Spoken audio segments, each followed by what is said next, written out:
بسم الله الرحمن الرحیم. السلام علیکم ورحمت الله وبرکاته. مرګور ابتیا خان تاسو په خدمت کې حاضر یم. الحمدلله زمونږ چې کوم د بورونو یا د یتیمانو یا سیرانو د ضعیف قرآن مجدونو چې کوم سیستم دی روان دی.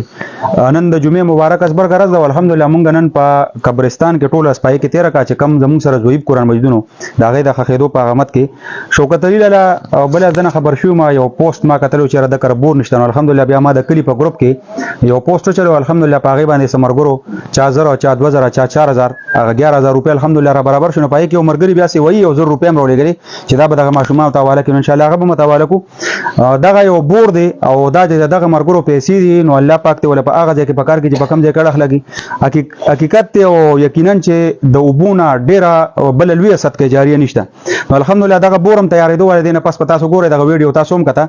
نو یو خو د بور مسره شو بل دویم شوکتري له مخ یو موټر سایکل والو د خپل زخمی شو. بیا دا انتخابي فکر دغه ماشومان دي. دا یو ماشوم چې دا پکې لکه سمازور غوندم دا دنه خبر شوم او د کرا د بجلی میټر هم نشته.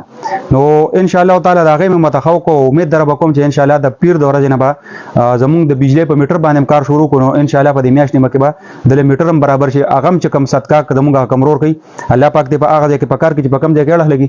د سپورټ لپاره پروګرامونه زیات نه زیات شیر کوي چې څومره مرګري ویني ګوره کمنټونه کوي او دغه چې کوم پروګرامونه دي هغه ځان سره شیر کوي.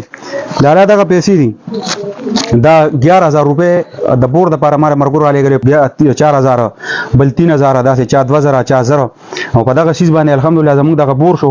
ټول د کلی کسانو او دام زموږ د کلی او مرګره دي دا د غیره طرفه چې کوم په دی باندې با ما خام دا سکارو کې ځان له بخخ کلی مزیدار چرګ راوړل کنه او خخ کلی به سور کې ښه صحیح ده. چرګ براوړل او خټټ په سور کې ښه او بیا به خوري صحیح ده.